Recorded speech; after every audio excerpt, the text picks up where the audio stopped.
morning. Today is October 14th, and this is The View with Catherine Chang. Today's topics are Taiwan spy and the Beiping model, and President Tsai visits the Leshan Radar Center.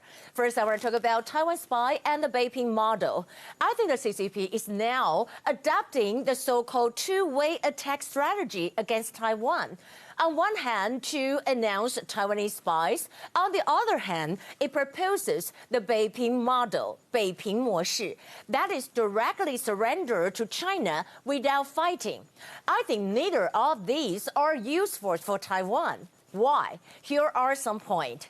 A, let's look at the Taiwanese spies that's shown on CCTV in the third and final episode.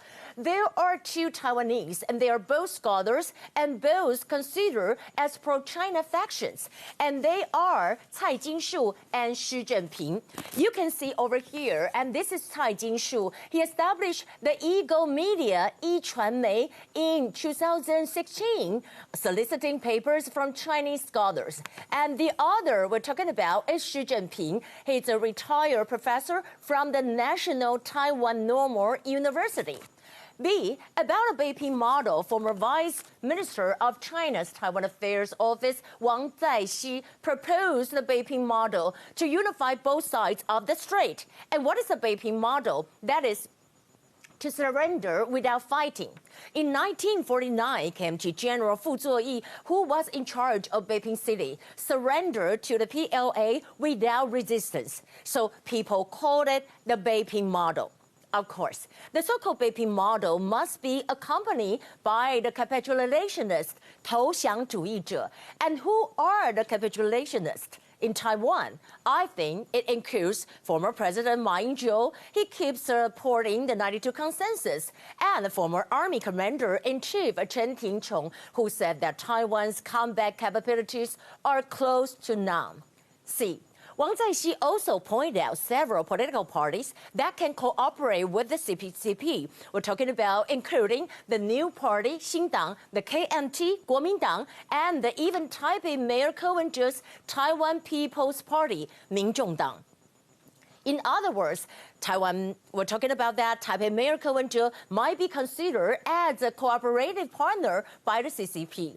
Will he be the so-called pro-China successor? 亲中派的接班人, we will see. Perhaps Ko-wen-je's proposal of two sides of the straits are one family, 两岸一家亲, is acceptable for China, but Taiwanese people cannot accept it.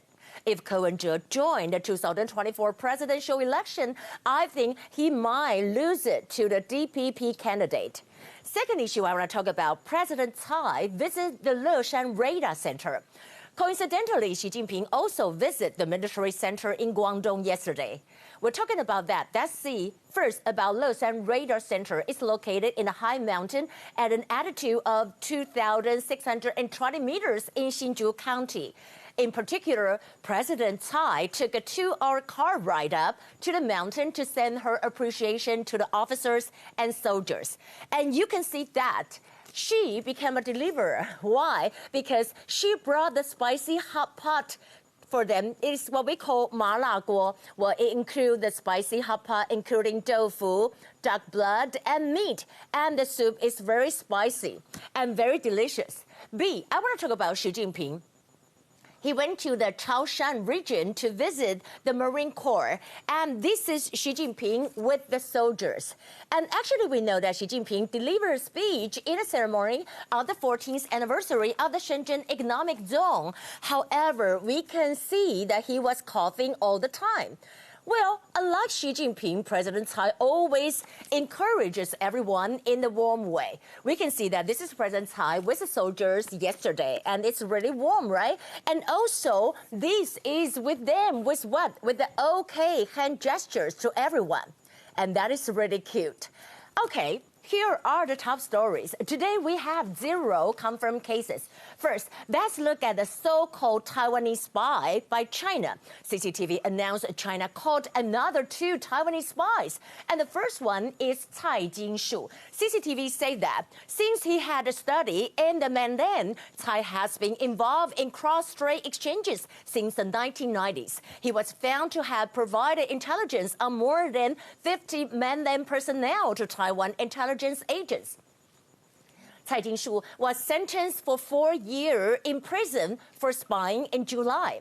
And second Taiwan spy is Xi Jinping. CCTV said he obtained data and information on the Belt and Road Initiative, 一带一路. It said that Xi had attended more than 30 conferences in the mainland, and every time he brought information back to the Taiwan National Security Bureau spy and also gave it to Zhou Shengyu, he would get paid.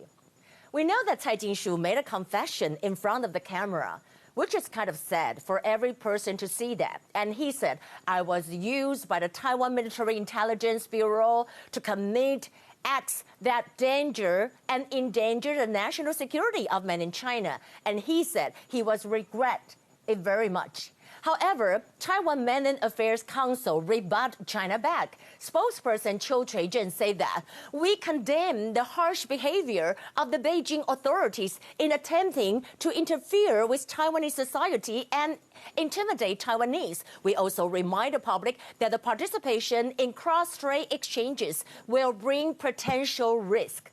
On the other hand, talking about the U.S. arms sale to Taiwan, there are another 2 new items. Reuters published an article today with the title, Exclusive: White House Advances Drones and Missile Sales to Taiwan.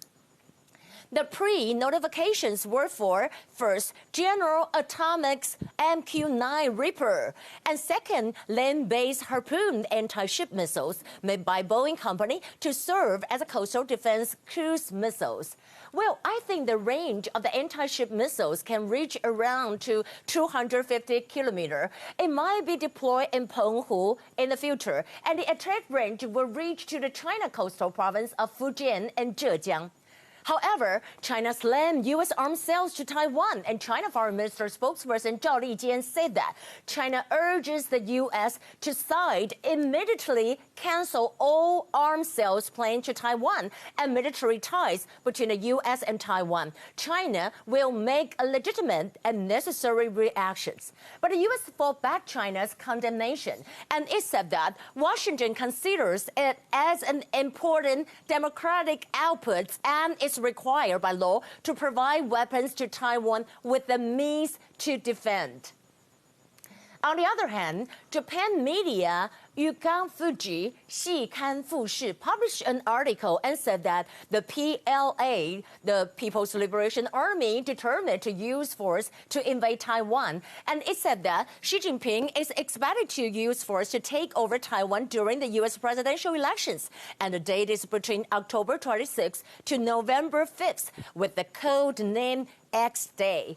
But actually, however, they also in a report mentioned that Donald Trump might visit Taiwan and, sort of give China a surprise. But I kind of disagree with the report. I don't really think that Trump will visit Taiwan, and nor do I think China will invade Taiwan. Well, this is what we consider Fuji, what we say Yukan Fuji, 细看富士. Well, it's considered to be a little bit sensational and often use exaggerated titles. On the other hand, President Tsai attended the 2020 Energy Taiwan Forum. President Tsai said that, you can see over here, they have a picture together. Last year, the commercial wind fields has attracted Japan and South Korea teams to Taiwan to learn from it. This also shows that Taiwan has taken the lead in the development of offshore wind power in Asia. In the end, I want to tell you that Intermediate News 21 said that Taiwan is not a part of China. President Tsai thanks Indian friends and said namaste on Twitter. You can see the picture here. It's very lovely, right? She tweeted that namaste to our friends from India. Thank you all for following me here. Your warm regards remind me of fond memories from time spent in your incredible country. Your agriculture marvels, vibrant culture, and kind of people are truly unforgettable. I miss my time there dearly. Well, I kind of like India too. So that will be the view for today. This is Catherine Chang. I hope you have a nice night, and I'll see you tomorrow. Bye.